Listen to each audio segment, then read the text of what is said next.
یہ گریڈ 8 اور 9 کے لیے چیپٹر نمبر 2 میں لیکچر 3 اور ٹاپک ہمارے پاس سٹارٹ سے ہی آ رہا ہے بایولوجیکل میتھڈ، جس میں ایگزامپل نمبر 2 ہم کریں گے۔ یہ ٹاپک سٹارٹ سے ہی آ رہا ہے بایولوجیکل میتھڈ، اور بایولوجیکل میتھڈ میں ہم ایگزامپل نمبر 2 کریں گے۔ پہلے ایگزامپل میں ہم نے کلیئر کیا کہ plasmodium is the cause of malaria. پھر اس وقت ایک اور مسئلہ آ گیا، فار ایگزامپل آج ایک بندے کو ملیریا کی بیماری ہے تو کل 2-3 اور افیکٹڈ ہوتے، 2-3-4 دن بعد یہی افیکٹڈ لوگ 15-20 تک پہنچتے، یعنی دن بدن یہ بیماری پھیل رہی تھی، مختلف لوگوں میں یہ ٹرانسمٹ ہو رہی تھی۔ تو ہمیں تو معلوم ہو گیا کہ ملیریا کی بیماری پلازموڈیم کی وجہ سے لگتی ہے۔ ابھی دوسرا ایگزامپل یعنی ایک اور کویشچن یہ آ گیا کہ یہ پلازموڈیم ایک انسان سے دوسرے انسان میں کیسے منتقل ہوا، یہ ابھی مسئلہ ہے۔ اور سائنٹسٹ نے اس سے کویشچن ارائز کیا، اور کویشچن یہ تھا کہ how plasmodium is transmitted to human being.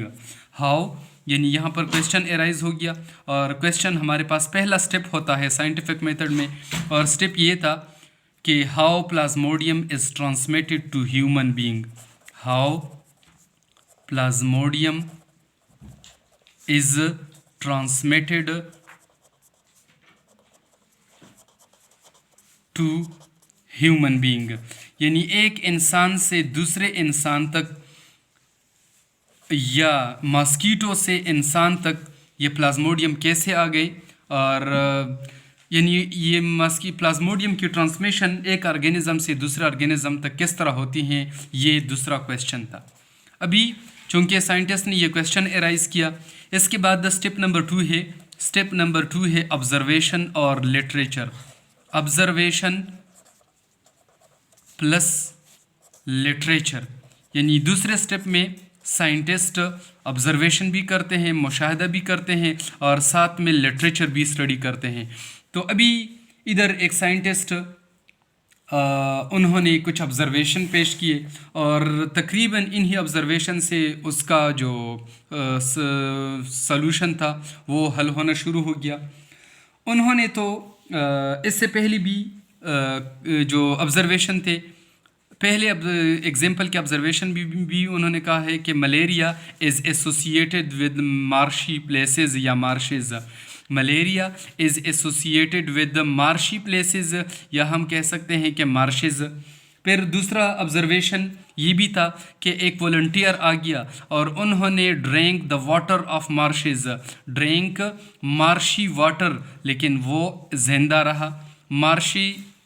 مارشی water, لیکن وہی بندہ وہ لائیو رہا، یعنی اس کو کچھ نہیں ہوا۔ یہ تو پہلے آبزرویشن تھے۔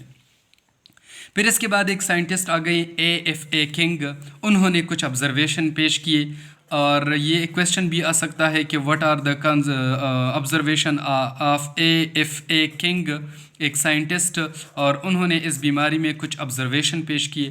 آبزرویشن 3 آبزرویشن، اس کے 3 آبزرویشن۔ پہلا آبزرویشن یہ کہ لوگ یعنی جب رات کو سوتے ہیں، بعض لوگ کمروں کے اندر سوتے ہیں، بعض لوگ کمرے کے باہر یعنی وہ صحن میں سوتے ہیں۔ تو جو انڈور لوگ تھے، یعنی کمرے کے اندر جو لوگ سوتے تھے انڈور، ان لوگوں کو یہ بیماری کم لگتی یا نہ لگتی، اور جو آؤٹ سائڈ یعنی انڈور جو لوگ تھے ان کو یہ بیماری نہیں لگتی، اور جو آؤٹ سائڈ سوتے، آؤٹ سائڈ باہر صحن میں جو لوگ سوتے تھے ان کو یہ بیماری لگتی تھی۔ یعنی یہ ٹک اور کراس سے یہی میں ریپریزنٹ کروں گا کہ انڈور جو لوگ کمرے کے اندر سوتے تھے ان کو یہ بیماری نہیں لگتی، اور جو لوگ باہر سوتے تھے ان کو یہ بیماری لگتی۔ یہ پہلا آبزرویشن۔ دوسرا آبزرویشن یہ کہ جو لوگ ماسکیٹو نیٹ، جس کو ہم مچھردانی کہتے ہیں، جو لوگ ماسکیٹو نیٹ استعمال کرتے تھے ان کو یہ بیماری نہیں لگتی تھی، اور جو لوگ ماسکیٹو نیٹ استعمال نہیں کرتے یعنی وداؤٹ نیٹ جو تھے لوگ جو ماسکیٹو نیٹ استعمال نہیں کرتے تھے لگتی تھی۔ پھر اس کا تیسرا آبزرویشن یہ تھا کہ جو لوگ اسموکی پلیسز میں رہتے تھے یعنی سوتے تھے جو یعنی ایسی جگہ جہاں پر اسموک ہو، دھواں ہو، ان کو یہ بیماری نہیں لگتی تھی. یعنی اسموکی پلیسز میں جو لوگ رہتے تھے ان کو یہ بیماری نہیں لگتی، اور جو کلیئر جگہ پہ جو لوگ سوتے تھے ان کو یہ بیماری لگتی تھی. ابھی یہاں پر 3 آبزرویشن. پہلا آبزرویشن یہ تھا کہ کمروں کے اندر جو لوگ رہتے تھے ان کو یہ بیماری نہیں لگتی، باہر جو لوگ سوتے تھے ان کو یہ بیماری لگتی. جو لوگ ماسکیٹو نیٹ استعمال کرتے تھے ان کو یہ بیماری نہیں لگتی، جو لوگ وداؤٹ ماسکیٹو نیٹ تھے وہ اس کو یہ بیماری لگتی. جو لوگ اسموکی پلیسز میں رہتے ان کو یہ بیماری نہیں لگتی، جو لوگ کلیئر جگہوں میں سوتے ان کو یہ بیماری لگتی تھی. تو ان آبزرویشن کی بنیاد پر انہوں نے ہائپوتھیسس پیش کیا، اور ہائپوتھیسس ہمارے پاس سائنٹیفک میتھڈ میں تیسرا سٹیپ ہے. انہوں نے ہائپوتھیسس پیش کیا، اور ہائپوتھیسس یہ تھا کہ ماسکیٹو ٹرانسمٹ پلازموڈیم. کیا؟ Mosquito transmit plasmodium. کہ یہ پلازموڈیم یہ کون ٹرانسمٹ کر لیتا ہے؟ یہ پلازموڈیم جو ہے یہ ماسکیٹو اس کو ٹرانسمٹ کر لیتا ہے. ماسکیٹوز ٹرانسمٹ پلازموڈیم، یعنی یہ ایک انسان سے دوسرے انسان تک جو پلازموڈیم پہنچتا ہے یہ اس ماسکیٹو کی وجہ سے ٹرانسمٹ ہوتا ہے. یہ اس کا ہائپوتھیسس تھا، جنرل گیس تھا. یہ ٹھیک بھی ہو سکتا ہے، یہ غلط بھی ہو سکتا ہے.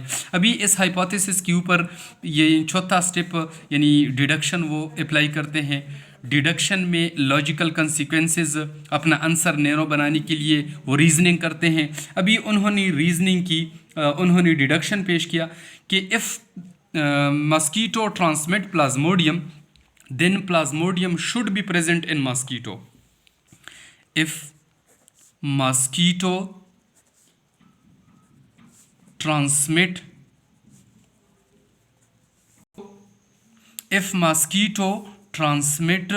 plasmodium then plasmodium should be present in mosquito.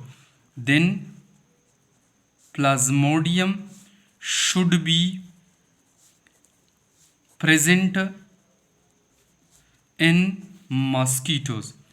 اس کا مطلب یہ کہ اگر یہ پلازموڈیم ماسکیٹو کی وجہ سے پھیلتا ہے تو اس کا مطلب یہ ہے کہ یہ پلازموڈیم ماسکیٹو کے اندر بھی ضرور ہوگا. ہاں بالکل ضرور ہوگا. تو یہ اس کا چوتھا سٹیپ. ابھی اس کے اوپر یہ ایکسپیریمنٹ کر رہے ہیں جو سائنٹیفک میتھڈ کا سب سے امپورٹنٹ سٹیپ. سٹیپ نمبر 5 ہے ایکسپیریمنٹ.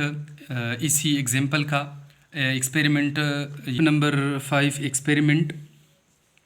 اس میں وہ ایکسپیریمنٹ کرتے ہیں جو انہوں نے ہائپوتھیسس ڈیڈکشن پیش کیا. اس کے اوپر وہ ایکسپیریمنٹ کرتے ہیں، اور ایکسپیریمنٹ کچھ اس طرح کرتے ہیں کہ فار ایگزامپل یہاں پر ایک افیکٹڈ یعنی ایک اسپیرو ہے اور اس میں پلازموڈیم موجود ہے. ایک اسپیرو ہے جس میں پلازموڈیم موجود ہے. تو یہاں پر یہ اسپیرو جس میں پلازموڈیم موجود ہے، یہاں پر وہ ایک ماسکیٹو لیتے ہیں، ایک ماسکیٹو، اور اس ماسکیٹو میں ابھی کوئی پلازموڈیم نہیں. ماسکیٹو فری آف پلازموڈیم ہے اور اس میں پلازموڈیم موجود ہے. اسپیرو میں پلازموڈیم موجود جبکہ ماسکیٹو میں کوئی پلازموڈیم نہیں. تو جب یہ ماسکیٹو اسپیرو کو بائٹ کر لیتا ہے تو یہاں سے یہ پلازموڈیم ادھر بھی ٹرانسمٹ ہوتے ہیں، ادھر بھی پلازموڈیم آ جاتے ہیں، ادھر بھی یہ پلازموڈیم ٹرانسمٹ ہو گئے. تو ایک یعنی ایسا اسپیرو جس میں پلازموڈیم موجود تھے اور ماسکیٹو میں کوئی پلازموڈیم نہیں تھا. تو یہاں پر اس ماسکیٹو نے اسپیرو کو بائٹ کیا. تو بائٹنگ کے بعد جب انہوں نے ماسکیٹو کو اسٹڈی کیا تو یہی پلازموڈیم اسپیرو سے ماسکیٹو تک آ گئے تھے. یہ اس کے ایکسپیریمنٹ کا پہلا سٹیپ تھا. پھر انہوں نے ایک اور اسپیرو انہوں نے لیا، اور یہ اسپیرو یہ ہیلتھی تھا. It was healthy.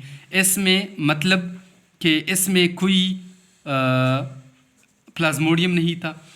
ابھی سب سے پہلے یہ اسپیرو یہ افیکٹڈ یعنی اس میں پلازموڈیم تھا.